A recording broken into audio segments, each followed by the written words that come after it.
Thank you for inviting me. We praise the Lord for this wonderful morning that the Lord has given us. And as we all know, merong tawag dito, may order yung preaching ni Pastor Charlie. So when he asked me to preach, because they will be in Palawan, which they are right now, sabi ko, Pastor, ay baka maghanap ako ng ibang topic para at least kung ano yung topic ninyo na by flow, ay tutuloy nyo na lang yun. And so he said yes. We are so thankful to the Lord for this beautiful day that He has given us. And of course, salamat din sa Panginoon sa presence ng bawat isa. We will be looking at the book of Galatians, chapter 6. The topic that I have, I want to share with you this morning is about the Christian blessedness of kindness. Okay, the Christian blessedness of kindness. We all know that kindness is not something new. And kindness is also not exclusive to the Christian community, because there are non-Christian people, organizations that also show kindness. But have you ever wondered what makes a Christian act of kindness different from other people? And that's what we would like to discuss this morning. Now, in the Bible, when we talk about kindness, it is deeply rooted throughout the Bible, embedded throughout the Bible. Kindness is presented as both an attribute of God and a commanded virtue for humanity.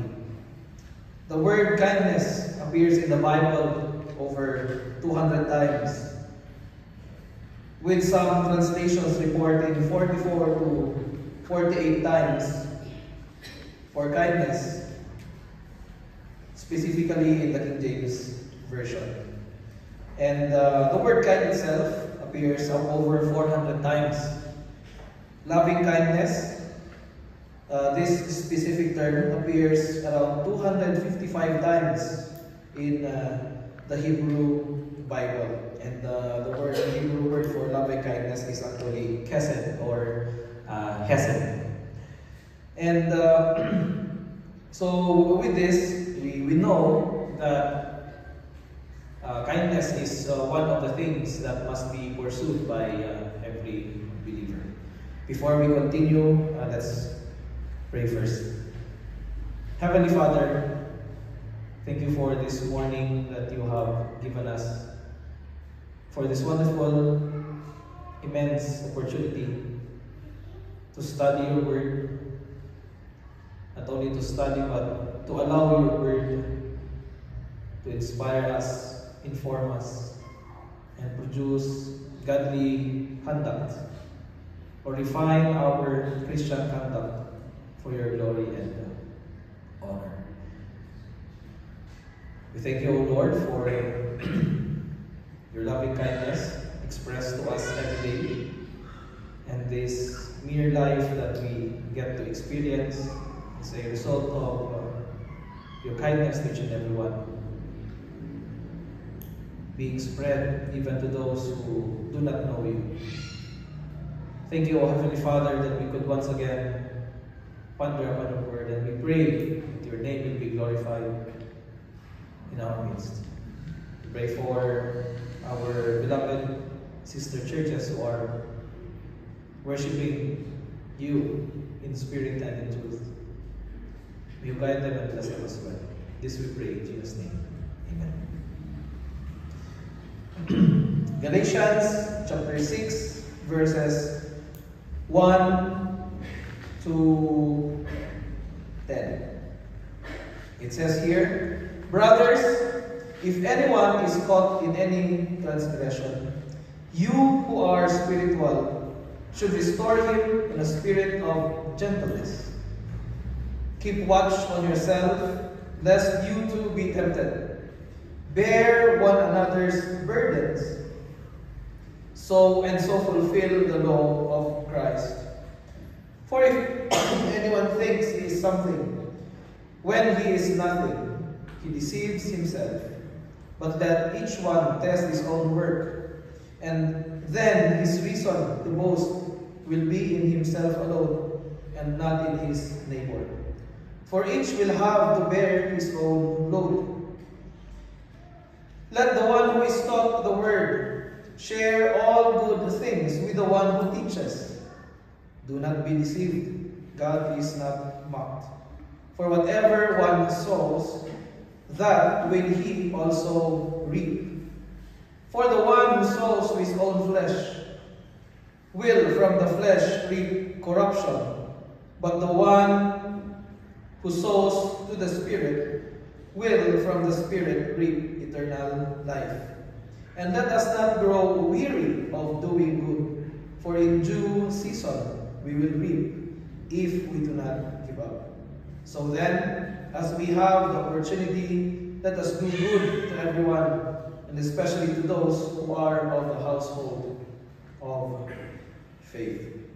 This passage is a wonderful reminder and a passage that describes how the church should operate.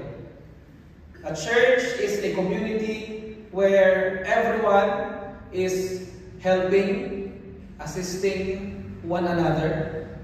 And if there's something that I want you to understand about Christianity, is that Christianity is a community. No one will survive faith alone. It is not the design that God has intended for you and me. There are people who seem to have themselves satisfied or feel satisfied that they can say, I have faith, I have placed my trust in Christ, and I think I can survive alone. But we all know that even in the New Testament, we see that growth in the church, or growth or spiritual growth within believers, best happens when these believers are gathered together. And that is why the community or the Christian community is very important. Now in Galatians chapter 6, we all know that the book of Galatians is more of a practical book. It gives us practical guidelines. Paul has written practical guidelines to the church and with the challenges that they are also facing. And before he ended his letter to these believers, this is the last message that he told them, and he said, brothers, bear one another's burdens. Now, I don't know if we are willing to bear the burdens of other people. Would you want to do that? Gusto niyo bang magbuhat ng burden ng iba? Baka sabihin niyo, ako nga, ang dami ko na problema na binubuhat. Ating ko pa yung problema ng iba, right? Who would want to do that? But you know what? When we are bearing one another's burden, I do believe that it gets easier. Just for example, yung upuan, diba?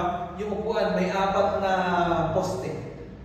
And sometimes an advertisement sa mga upuan, makikita natin that it can hold loads up to like hundreds of kilos. How is that possible? Because 4 poles are helping each other. And makikita natin ang idea na sinasabi ni Paul sa letter niya is that we need to help one another. And how do we help one another, or how do we call that kind of environment? I would like to call that environment the environment of kindness. When a church, when I say church, I'm not referring to the building, it's the group of people. When the believers are filled with this kind of mindset, I do believe that things get easier and lighter. Maybe some of you will say, I don't feel that today. It might be true because we are not bearing each other's burdens as of the moment. There might be some who are doing it, but everyone is not doing it just yet. But when we start to bear each other's burden, I do believe that it will get easier and lighter. It will take time, and it will take understanding from our hearts. When we talk about kindness in the biblical context, or before we go there, blessedness. Because the title that we have is the Christian blessedness of kindness. Now, what is the meaning of blessedness in the biblical context?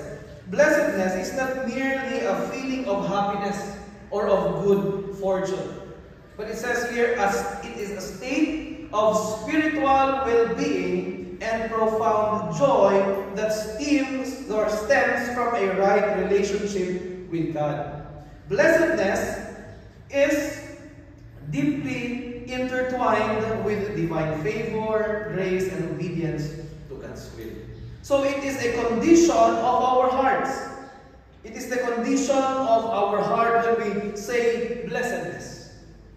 And we see here that this is something that we must pursue.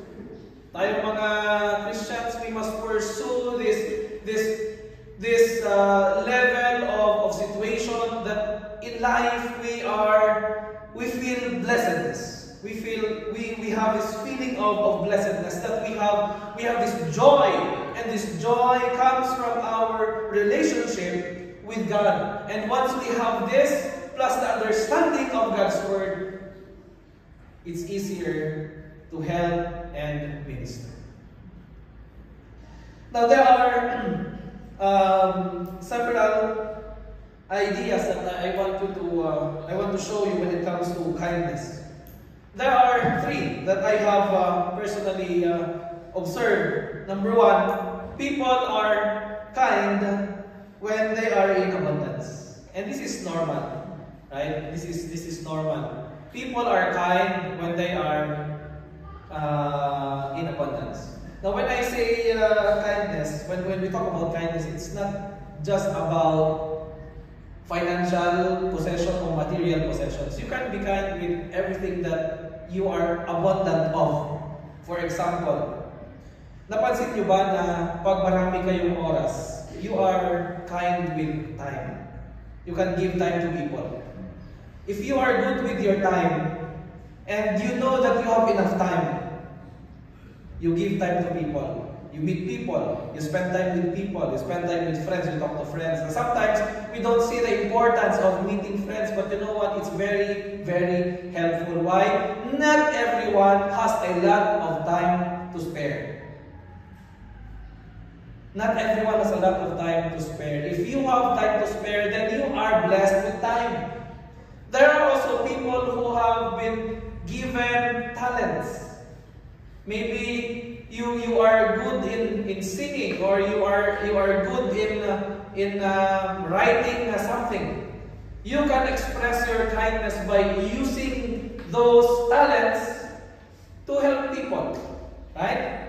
Christians who write songs, inspiring songs, are blessed with that kind of thinking that they can pen their thoughts, and once it's on paper, once it's sung, it blesses people.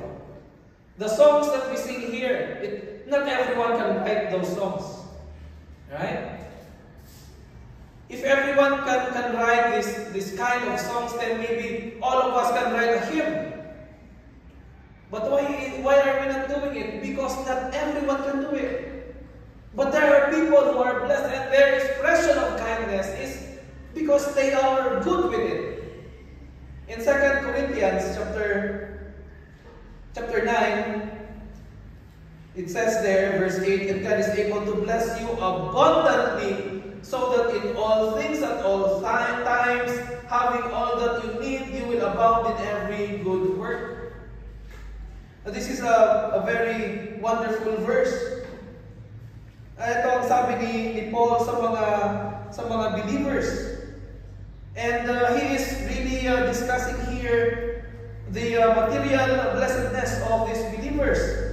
In verse 7, sabi nito, one must give as he has decided in his heart, but reluctantly or under compulsion for love. God loves a cheerful giver. This is more of a financial blessedness or financial gift to these believers. Sabi niya, God is able to bless you abundantly so that in all things at all times, having all that you need, you will abound in every good work.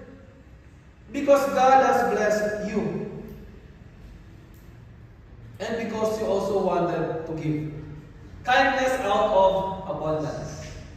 The second expression of kindness that I want to share with you this morning or tell you this morning is that kindness out of malice or wrong motive. Ito yung medyo mahirap ma-discern. And I think it's not for us to discern. But definitely, may mga expressions na may wrong motive, may hidden agenda na later on, nilalabas din, lumalabas din ang totoong agenda.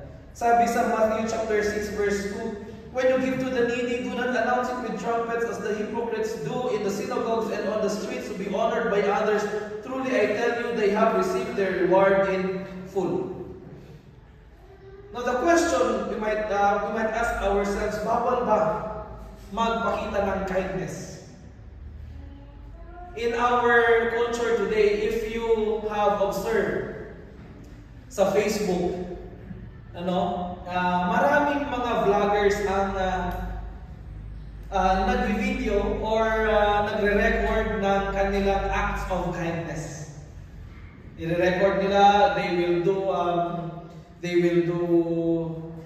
narratives or explain nila ito, I will go sa ganitong lugar, tutulong ako, ganito ganyan. But of course, we can perhaps perceive that the real motive of that is they want people to follow them because they appear to do good. And ang tawag ko sa style na yan, yung tumutulong ka pero video mo, ang tawag nila dyan is poverty porn. Hindi ko alam kung narinig nyo na yan. Poverty porn. Na kung saan ay ginagamit nila yung pagtulong as a means to attract more views. And because ang currency ng social media natin ngayon is more views equals more money. So paikot-ikot lang yan. But I think that will fall under this. Kindness out of malice or wrong motives. But not all acts of kindness that are being shown online are influenced by wrong motive. That's why we also need to be aware. We need to ask God for wisdom in doing such things. One example for this is Ananias and Sapphira. Maalala ninyo in Acts chapter 5, verses 1 to 11. They pretended to give, they pretended to be kind, they pretended to be one of those people who sold their possessions to give it to the poor. But the problem is, they lied. They pretended to give everything when in fact they only gave half of it. And the Lord judged them. What happened? They died. So God is taking this seriously as well. And if our heart is not right in helping others and expressing our kindness, the Lord will not bless us. And the worst might be, the Lord will also judge us for doing such things. Lastly, kindness as a character. Ito ang dapat maging goal natin as believers, na ang kindness ay maging part talaga ng ating buhay, hindi lang dahil gusto natin na maging sikat tayo or matag tayo as someone who is kind, but it's our identity that we are really kind. Sabi sa Galatians chapter 5 verse 22, but the fruit of the Spirit is love, joy, peace, patience, kindness, goodness, faithfulness, gentleness, self-control. Against such things there is no law. Trying mga Christians, we are expected to be good, we are expected to be kind. So we must do it not because we must do it because we love the Lord. In Mark chapter 12, verse 41 to 44. There was a story about the poor widow. Kung maalala ninyo, sabi dito sa verse 41, and he sat down opposite the treasury and watched the people putting money into the offering box. Many rich people put in large sums, and a poor widow came and put in 2 small copper coins, which make a penny. And he called his disciples. Jesus called and said to them, truly I say to you, this poor widow has put in more than all those who are contributing to the offering box, for they all contributed out of their abundance. But she, out of her poverty, has put in everything she had, all she had to live on. Kindness as a character. Ito yung tatlong expressions ng kindness na mapapansin natin. And I hope that maybe some of us would like to express our kindness because we are abundant. But that should be an expression of kindness because we have that character in our hearts. Now let's go to the 4 key points of kindness that I want us to understand this morning from Galatians chapter 6 verses 1 to 10. The first point that I want us to understand is the definition of Christian kindness. Paano ba define ni Paul ang Christian kindness dito sa mga Galatian believers in Galatians chapter 6? So there are several. Number 1, the restoration in the spirit of gentleness. Paul defined Christian kindness as bearing one another's burdens. Paul defined Christian kindness as humility, living in humility. And lastly, he defined Christian kindness as reciprocal generosity. Okay? Reciprocal generosity. Bearing one another's burdens. Sabi niya dito in verse 1, brothers, if anyone is caught in any transgression, number 1, restoration in the spirit of gentleness. Those who are spiritual should restore him in a spirit of gentleness. Now notice, why I said that this is in the setting of the church is because of these words. Sabi niyo ito, brothers, if anyone is caught in any transgression, those who are spiritual should restore him in the spirit of gentleness. If this is referring to someone who is a non-believer, someone who does not follow the Lord, there is nothing to restore. Right? In the church or in a group of believers, it is not, we can say na possible, or we can say that it's possible for Christians to commit mistakes. As we see the trend today, many people, even Christian leaders, have committed mistakes. From the last year lang up to today, ang daming mga posts sa internet about Christian leaders who have been disciplined by the church because they have committed sins. And so if these people whom we look up to, and then later on we get to discover na sila na nakakumit sila ng mistake, how much more ang mga believers? And this is common in our culture today. Pero ang sabi dito ni Paul, we can express, or the church can express kindness by restoring someone who was caught in any transgression. And I do believe that this is the goal of the church. Pero sabi niya dito, while we restore them, we must also keep watch on ourselves. Keep watch on yourself, lest you too be tempted. What does that mean to say? It means to say that temptation is within the church. If some of us would think na ang temptation ay mahina pag tayo ay nagtipon-tipon, you are wrong. The more we gather, the more we strive for spiritual excellence, the stronger the temptation becomes. Why? Because Satan's goal is to destroy believers. Because when Christians fall into sin, their testimony is destroyed. And once their testimony is destroyed, of course, it weakens their efforts to share the gospel. Christians today are starting to become a laughing stock in the non-Christian community. Kaya kailangan natin mag-ingat because the non-Christian individuals are just waiting for us to commit a small mistake, and that small mistake, they will make it big. Ima-magnify na yung kasalanan na yan, and then they will say, kita nyo? Christian kayo, pero ganito, ganyan. That's why we need to watch ourselves. Sabi ni Paul, to watch on yourself, lest you too be tempted. In your process of restoring others, be careful. Now, how do you do it? We do it as a community by watching over each other. Kaya napaka-importante po na mayroon kang kagrupo. Napaka-importante na mayroon kang mga kapatiran who are watching over you, who are making sure that your life is in line with the Word of God. Because if you are alone, sometimes you fail to see the mistakes that you are slowly doing.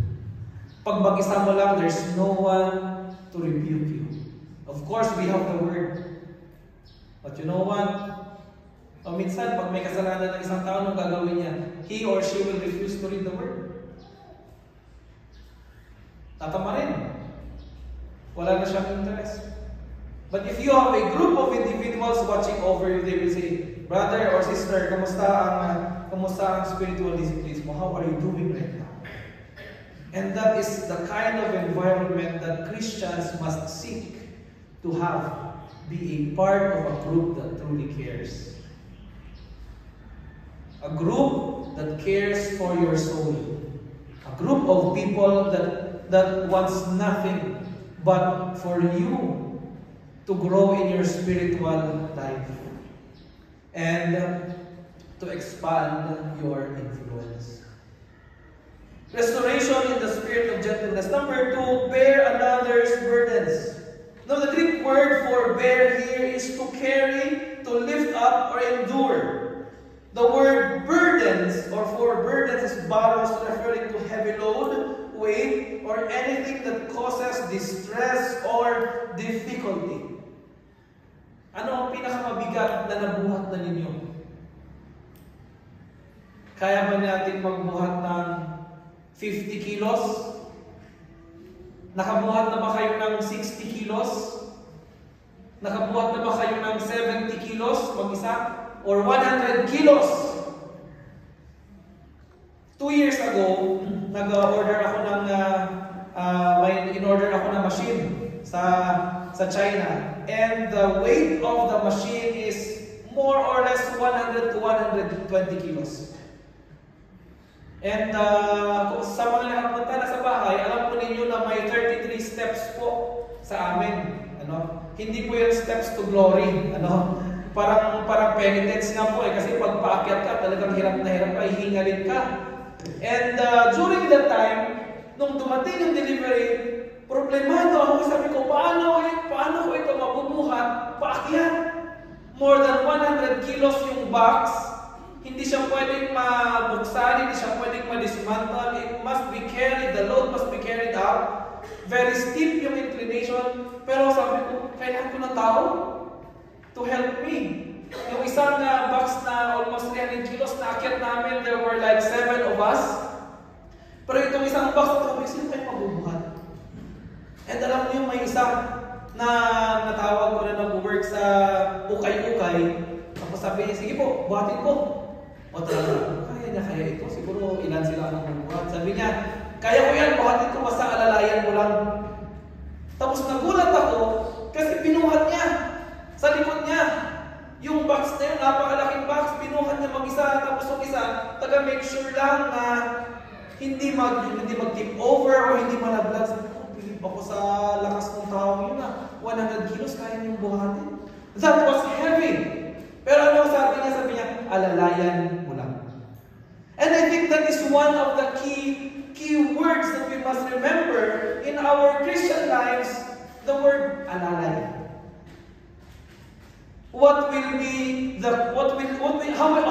How will it look like if Christians are helping one another? Inaalalayan ang bawat isa. Kung problema, I do believe lahat tayo ay may problema. Kung load lang or burden, lahat tayo ay may burden. Sino ba ang walang burden dito? Taas ng kamay. Walang may gusto magtaas ng kamay doon pa. Kala ko may tataas ng kamay, sabi ko, pag may problema, kayo doon kayo pumunta kasi wala siyang problema. Di ba? Pero lahat tayo may problema. Lahat tayo may pinagdadaanan. But the Word of God says, Paul wrote to these believers, he said, bear one another's burdens.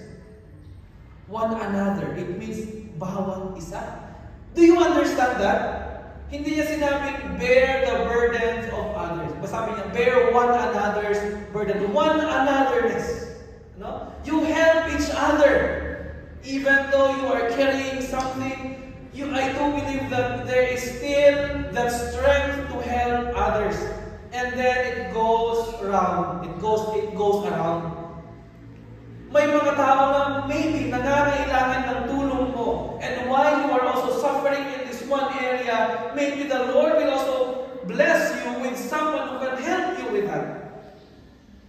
That is the definition of Christian kindness. In Galatians chapter 5, Paul emphasizes walking by the Spirit rather than the flesh, and the fruit of the Spirit, particularly love. This emphasizes on love and self-sacrifice, and it directly precedes the call to bear burdens in chapter 6. Kaya sinabi niya, the fruit of the Spirit is love. Why are we able to bear the burdens of other people? Because of love.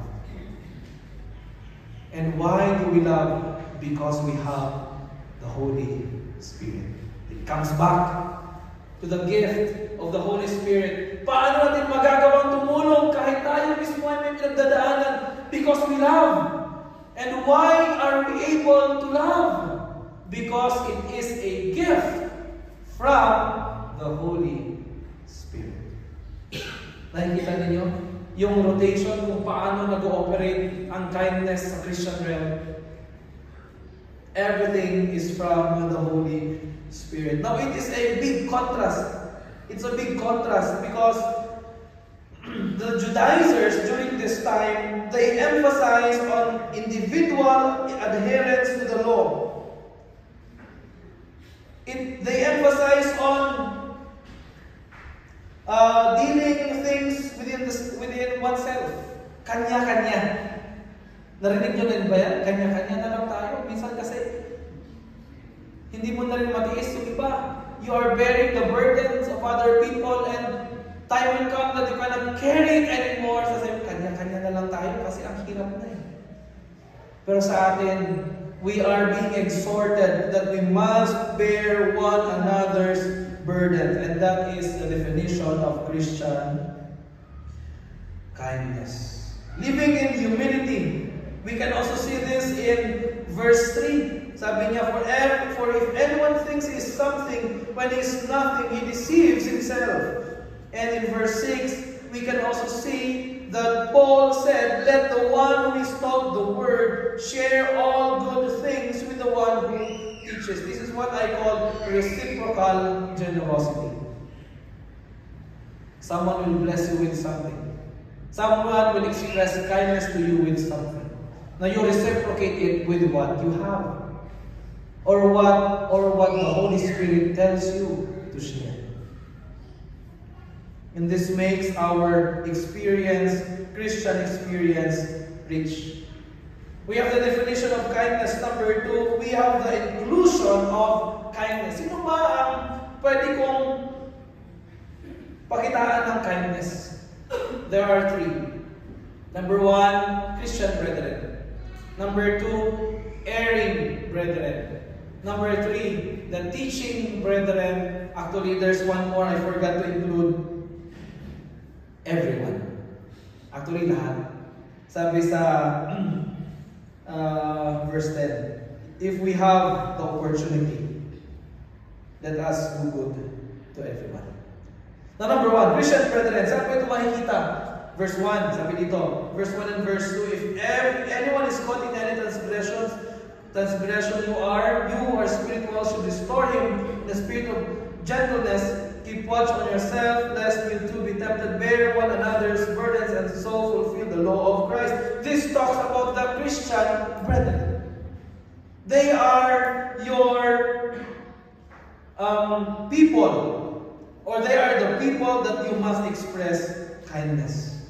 Not only about the believers in general, but also the erring brethren. In one piece, those who are spiritual should restore those who are sometimes caught in transgression.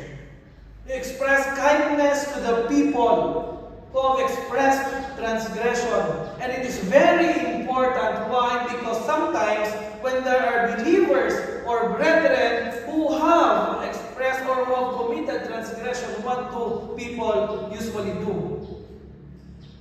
They isolate them. Kung may mga nagkakasala, na-isolate sila. Pinapabayaan. Hindi na sila pinapakialaman. Hindi na sila na-reach out.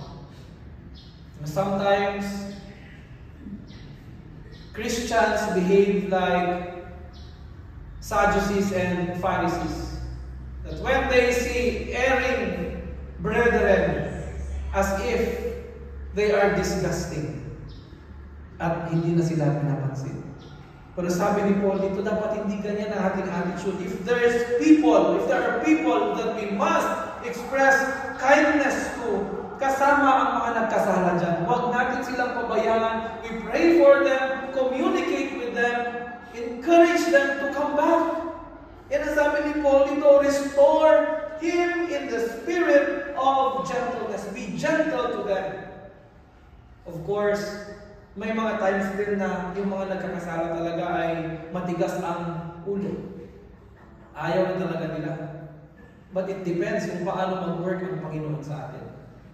Kasi iba't iba ang ating level of tolerance sa pag-minister. May iba sa atin na I do believe that we have different principles when it comes to helping or reaching out to those who have transgressed. Iba't iba ang ating level of tolerance depende sa ating spiritual journey. Na minsan yung iba sa atin, kaya natin tiisin, okay pa yan. Sige lang, pagprehan mo lang. May iba sa atin na very gentle, pero may iba sa atin na medyo mababa ang patience, sasabihin, ayoko na. Bahala na siya, total. Nasabihan ko naman. But for those who are given the patience, maybe it's a ministry that you can do. Reaching out those who have transgressed, our erring brethren. And one thing that I like here, sabi niya dito, not only that the Christian brethren, the erring brethren, but sabi niya dito, binigyan ng emphasis ni Paul na kasama sa inclusion of kindness natin, yung mga nagtuturo sa atin ng salita na Panginoon. Sabi dito, let the one who is taught the word share all good things with the one who teaches. If you have been blessed by the Word of God, if you have been blessed by someone who shared to you the Word of God, sabi dito, you are encouraged to share good things with them.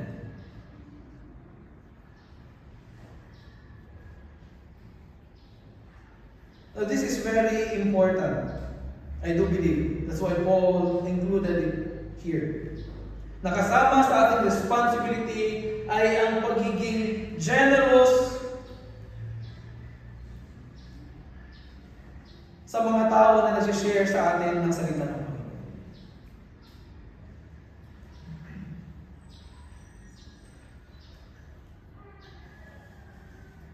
And he continued by saying, do not be deceived. God is not mocked. For whatever one sows, that he will also reap. Pag ano ang ating inani, yun din ang kung ano ang ating itinanim, yun din ang ating aanihin. The inclusion of kindness. I'll jump sa verse 10. Sabi niya, as we have opportunity, let us do good to everyone. Hindi naman tayo na-oblige, but if opportunity arises, be generous to everyone.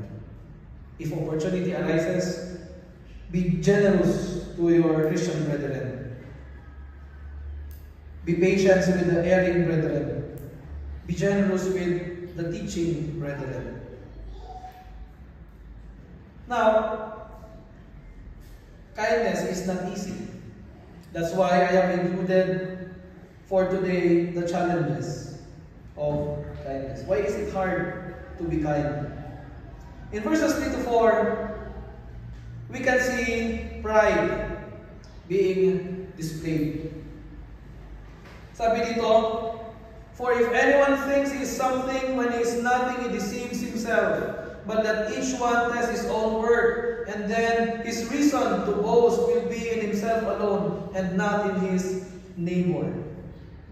Now, people are not bearing the burden of others because they think of themselves as someone who is higher than the rest. Why would they do that? Sino ka ba?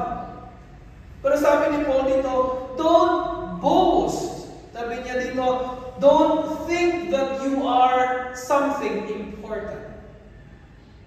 What hinders people from expressing kindness to others is because they are proud. And because they are proud, they think of others as not maybe deserving of their help or assistance. So sabi ni Paul, ito yung challenge para maging kind tayo. Pride. And Paul explicitly told them that when we think we are something, we deceive ourselves. Ito binigyan niya ng emphasis talaga. If he thinks he is something when he is nothing. I need to believe that all of us are nothing. Maybe we are different sa ating antas sa buhay. Maybe different tayo sa kung anong meron tayo. But in the eyes of God, we are all the same and we are nothing. And there's nothing to be proud of. Pride kills kindness. Number 2, worldliness. It also kills kindness. Investing in worldly thing means investing in corruptible things. For the one who sows to his own flesh, sabi dito, will from the flesh reap corruption, but the one who sows to the Spirit will reap eternal life. Have you seen this? In verse 8, the one who sows to his own flesh. How do we sow to our own flesh? Ano kaya ang ibig sabihin nito? Of course, I do believe that sowing is the right term during this time because perhaps farming is the most common thing that people would understand. It's the common language that people would understand. If you sow, you reap. Kung saan ka nagsusow, yun din ang aanihin mo. Sabi dito, for the one who sows to his own flesh will from the flesh reap corruption. And we all know that flesh is temporal. Flesh is worldly. And everything that we invest that has a temporary value will never last. And people are facing this challenge to become kind because sometimes they are being influenced by the world, and the world will say, you're self-deserving. Diba? Deserve mo yan. Deserve mo na mag-invest sa sarili mo. And that's what people do. They would invest on themselves. They would spend every penny that they might have earned, every strength that they have gained for themselves. But you know what? At the end of the day, whatever we have gained sa ating mga physical bodies, will be gone. Paano mo mag-invest ng isang tao sa kanya sarili? Siguro magpaganda. Right? O invest ka sa lahat ng pwede para gumanda ka. Kasi ayaw mo na pag nakita ka ng kapitbahay mo, ay, ang pangit naman ng ganito. So syempre, ayaw mo na maging pangit sa mukha ng kapitbahay mo. Sige, bili nga ako ng pinakamahal na make-up. Bibili ka ng pinakamahal na bag. Bibili ka ng pinakamahal na mga damit, na sapatos, pinakamahal na sasakyan. Kasi gusto mo, pag nakita ka ng tao, ay, eto, asensado talaga sa buhay. But you know what, sabi ni Paul, if we invest on these earthly things, sabi niya dito, those who sow to their own flesh will from the flesh reap corruption. It will corrupt. It will degrade. Ang beauty nag-fade. Right? Siguro nung 20s ka, maganda ka pa. Pero pag nag-60s ka na, magkamukha na ang lahat. Right? Curly, white, may mga may mga guhit sa napansin niyo ba 'yun? Nung bata pa maganda. Pero nung tumanda na, halos lahat na magkakamukha eh. Puti na yung buhok. Siguro sa kulay lang magkaiba.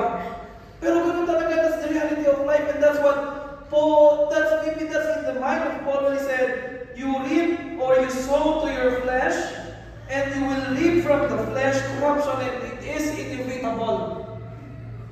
Sino ba ang mga tao? Hanggang kailan mo makayang i-sustain ang physical appearance mo?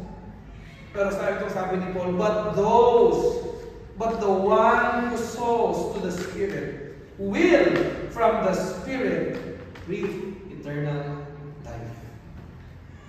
That's why it's very important for us, brethren in the Lord, that when we express our kindness, we must make sure that those expressions have eternal value. Always ask yourself, every time I do this, I do that, what is the eternal value or equivalence of this? Because if there's none, it will corrupt. Fame will corrupt. Popularity will corrupt. Once you die, time will come, you will never be remembered. But if you do things for the Lord, for the kingdom of God, and for the brethren, it will always be remembered, and it will always be guaranteed to have an eternal reward. Yan ang sabi na salita ng Panginoon. Sabi ito, those, or the one who sows the Spirit, will from the Spirit reap eternal life. Not only worldliness, but weariness. The challenges for being kind is weariness. Nakakapagod. Right? Nakakapagod maging kind. Tama po ba? Paano ka napapagod? Pag, number 1, hindi na-reciprocate ang kindness mo. Number 2, pag hindi na-appreciate ang kindness mo, hindi ka man lang pinapasalamatan. Tayo mga human beings, gusto rin naman natin na na-appreciate kahit sa maliit na bagay, konting pasalamat lang. Kaya minsan, pag gumawa ka ng isang mabuti sa isang tao, hindi ka nasabihan ng thank you. Ano ba naman yun? Parang ayaw ka nang tulungan kasi hindi pa naman thank you. And that is the challenge for being kind. Weariness. But what is the biblical encouragement sa atin? Sabi ito, and let us not grow weary of doing good. Sabi dito sa Galatians chapter 6 verse 9, and the word weary can be meant behaving badly, losing courage, losing heart, or maybe fainting. Paano ka mag-faint? Pagpagod ka na. Nakatry ba kayo na nag-exercise kayo? May kakilala ako, hindi siya makatulog. So ang remedy niya, sabi niya, dahil hindi ako makatulog, mag-exercise ako. Exercise siya ng exercise. Para halos more than 24 hours na siya nag-exercise. Para gusto niya makatulog. Alam niyo, naubos ang kanyang strength. Nag-faint siya doon sa gym. And minsan ganun din sa atin, we do good things. We express kindness with whatever we have. Maybe it's your presence, it's the words you speak to people to encourage them. Maybe you have extra resources, or you are just kind generally, but you have done all of these things, and then napagod ka. You got tired. And instead of being kind, bumaliktad, hindi ka na kind ngayon. Kaya mo, ayoko nang maging kind. Ganun lang din naman. Pero sabi ni Paul, do not grow weary in doing good, for in due season we will reap. The problem is, hindi sinabi kung gaano katagal ang season. Diba? Napansin pa niya, pare-parehas pa lahat ang time ng planting and sowing. Ilang buwan bago mag-sow ka ng strawberries from the planting? 2 months. 2 months. Sa kape, gano'ng katagal? From planting to sowing. Years, right? It will take years. But then, they are in the same season. Right? Kung nagtanim ka, you are looking forward, di bale. Time will come that this will bring fruit and this will give me harvest. But that time is not the same as others. Kung flowers, maybe months. Meron mga bulaklak na it take 2, 3, 4, 5, 6 months. Matagal. Pag orchids, mas matagal. Diba? It will take years para mamunga. So what I mean to say is, you just wait and be patient, because the Bible did not even tell us how long will it take for you to receive the fruit of your labor. Pero sabi dito, you will sow, or in due season you will reap, if you do not give up. Pag nagtanim ka ng strawberry ngayon, sabi mo, di bali after 2 months. Pero after 1 month pa lang, tinamad ka na. Ay, parang ayoko na, everyday na lang. Ang dalos, ang sibog, magtatanggal ng damo. Nakakatamad. Di bali, ayahan mo na. If you give up early, there's no reward. There's no harvest. Pag nagtanim ka ng fruit-bearing trees, it will take years and years. Tapos sabihin mo, 3 years na ako naghihintay, wala pa rin bunga. Ayaw mo na, you stop, what will happen to the tree? Siguro masisira, mamamatay kasi hindi mo na inalagaan. Ganon din ang principle na ating buhay in expressing our kindness, that, sabi dito, time will come, the season will come that we will reap. But the condition is, if we will not give up. Kaya dapat tayo mga Christians, ang motto natin is, never give up. Diba? You are doing something good today. Sabihin mo, after many years, I have done too many good things, and I want to give up because I am tired. The Bible says, never give up. Time will come. You will experience reward. Minsan nga, ang blessing sa ating mga Christians, because we see the Lord working in our lives. Minsan ang reward sa good thing na ginawa mo, may experience ng next generation. Maybe mga anak mo. You will never know. Yung pinaghirapan mo ngayon, maybe hindi mo nakita ang bunga ng pinaghirapan mo, but then the next generation will experience it. If you see how sin and consequences operate in the Bible, there are committed sins na generations ang naka-experience ng consequence. But I do believe that if we reverse that principle, there are also good things that you do today that will reap its rewards many generations after, because you did not give up.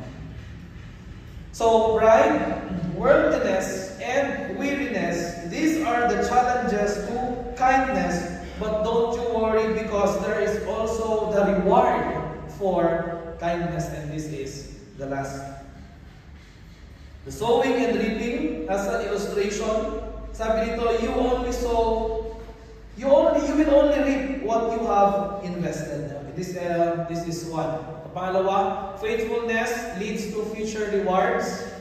These are the rewards.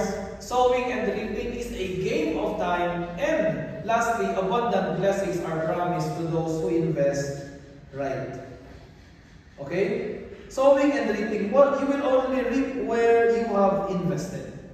If you reap sa mga bagay ng mga mundo, don't expect na may spiritual reward ka na makukuha. Pero minsan, ang maganda sa pag-reap sa Panginoon, sa pag-invest sa Panginoon is that if you invest with your earthly things para sa Panginoon, minsan nabibigyan ka ng earthly bonus ng Panginoon. Have you ever experienced that? Nag-invest ka para sa trabaho ng Panginoon, para sa mga tao ng Panginoon, and then the Lord has blessed you more in return. Ang hirap mag-challenge sa mga Christians na gawin nyo rin to, gawin nyo rin yan. Because we walk in different journeys in life. Minsan ang hirap mag-encourage, but you know what? If there's one thing that I will encourage people, just try to serve the Lord. Just try to express and invest sa Panginoon. And you know what? Ito lang ang investment na walang talo. Ito lang ang investment na walang talo. Kung hindi man bumalik, at least in-invest mo sa Panginoon. But sa lahat ng investment na gagawin mo, I can assure you, there will always be a reward. Lahat. There are many people throughout history who have invested some of their resources, actually invested a lot of their resources sa trabaho ng Panginoon, and the Lord has blessed them more. William Colgate, the founder of the famous consumer products company, was a committed Baptist and a generous philanthropist. He supported various religious and educational institutions. Even, sabi ito, he invested sa Madison University Theological Seminary during his time. And you know what? The Lord has blessed him. John D. Rockefeller was also a devout Baptist who dedicated a significant portion of his immense fortune in philanthropy, establishing foundations. And the Lord has blessed him as well. There's a lot ng mga tao na kung saan nag-invest sa trabaho ng Panginoon at ang Panginoon ay hindi nakalimot mag-bless sa kanila. In fact, the reality is what we are giving to God is actually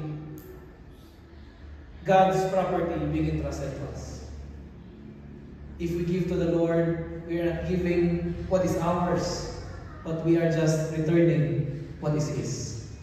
And the rest, the surplus, is His reward to His people. Faithfulness leads to future rewards, as I have said. Lahat ito future. And ang mahirap sa future, hindi natin alam kung kailan. Right? No one can predict the future. No one can say which part of the future will appear when, but there will always be a reward.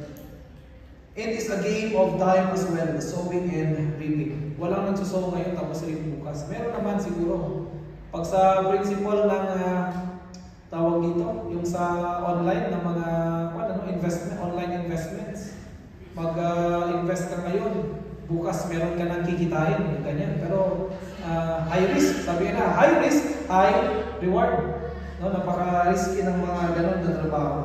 And then lastly, abundant blessings are promised to those who invest right. In conclusion, I hope that from our message today, we will be, number one, we will be understanding and considering. As a part of our Christian kindness, I hope that we will be understanding to people. We will be considerate to others what they are going through. Learn to understand. And learn to carry one another's burden. It starts with us today. Be a blessing to others. what destroys this kind of mentality is that when you hear the principle, bear one another's burden, tapos naisipin ng iba, ay at last, may mabibigyan na ako ng burden ko. Yun ang una na nasa isip nila. At lahat, ganun ang nasa isip nila. Ngayon, nung nag-unload sila ng burden, hindi yun yung na-expect nila. Akala ko ba, bear one another's burden? Bakit? Puro na lang reklamo ang nabibigay sa akin. Instead of thinking, I can unload my burden now because this is the teaching, think of this. Now I will try to find ways and means to help others. Do it the other way around. Instead of thinking, I will unload my burden, think of this, I will help someone else's burden. In that sense, we will all be able to minister to one another. Number 2, be kind to everyone. It's not easy to be kind to everyone. Kahit minsan yung mata lang natin, pagtingin mo, umiikot yung mata. Pagtingin mo lang sa isang tao, biglang nag-360 yung mata. Biglang pumuti yung mata. Minsan mga ganyan tayo na hindi natin feel na makita sa isang church. Yaman tayo. Andito na naman siya. No, that's not the attitude that we must have. Be kind to people, even those that you don't seem to like. Be kind to everyone. Number 3, be generous to others. Be generous to the one who feeds you spiritually.